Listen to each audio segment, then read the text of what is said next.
একটা বিপদ চলে আসে।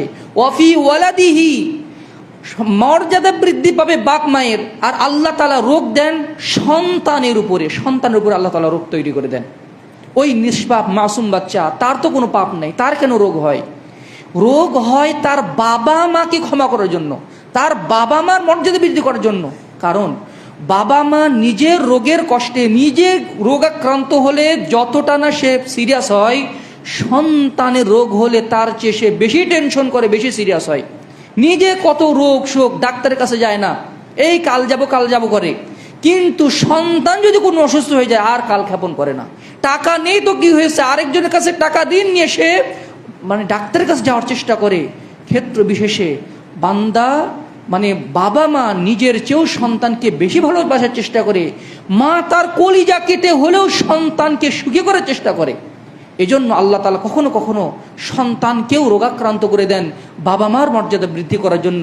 হাত্তা ইয়াবলুগাহুল্লাহুল মানজিলা ফি জাসাদি ওয়া ফি মালিহি সুম্মা সাব্বারহু আলা যালিক। রোগ দেওয়ার পরে আল্লাহ তাআলা ওই রোগে তাকে ধৈর্য ধারণ করার তৌফিক দান করেন। সে তখন বলে, না, আমার সন্তানের রোগ হয়েছে, আলহামদুলিল্লাহ, এতে কোনো কল্যাণ আছে।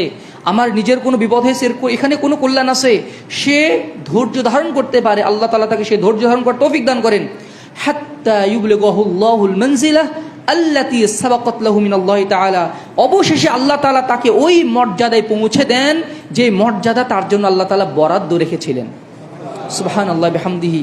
অর্থাৎ রোগ বান্দার মর্যাদা বৃদ্ধি করে। বান্দা তাহাজ্জুদের মাধ্যমে, তার ইবাদতের মাধ্যমে ওই মর্যাদা লাভ করতে অক্ষম ছিল, এই জন্য আল্লাহ তাআলা তাকে রোগ দিয়েছেন। ওই মর্যাদা, সেটা দুনিয়াবি মর্যাদা হতে পারে, সেটা আখিরাতের জান্নাতের চূড়ান্ত মর্যাদাও হতে পারে। সুবহানাল্লাহি বিহামদিহি, সুবহানাল্লাহিল আযীম। রোগের 3 নম্বর ফজিলত হচ্ছে, রোগাক্রান্ত হলে বান্দা সুস্থ অবস্থার মতো নেকি পেতে থাকে, এমনকি সদ্য ভূমিষ্ঠ শিশুর মতো নিষ্পাপ হয়ে যায়। সুবহানাল্লাহি বিহামদিহি, সুবহানাল্লাহিল আযীম। শাদ্দাদ ইবনে আওস রাদিয়াল্লাহু আনহুর বর্ণনা, রাসূলুল্লাহ সাল্লাল্লাহু আলাইহি ওয়াসাল্লাম, এটা আবু মুসা আশআরী রাদিয়াল্লাহু আনহু থেকে বর্ণিত, সহিহুল বুখারীর 2996 নম্বর হাদিস।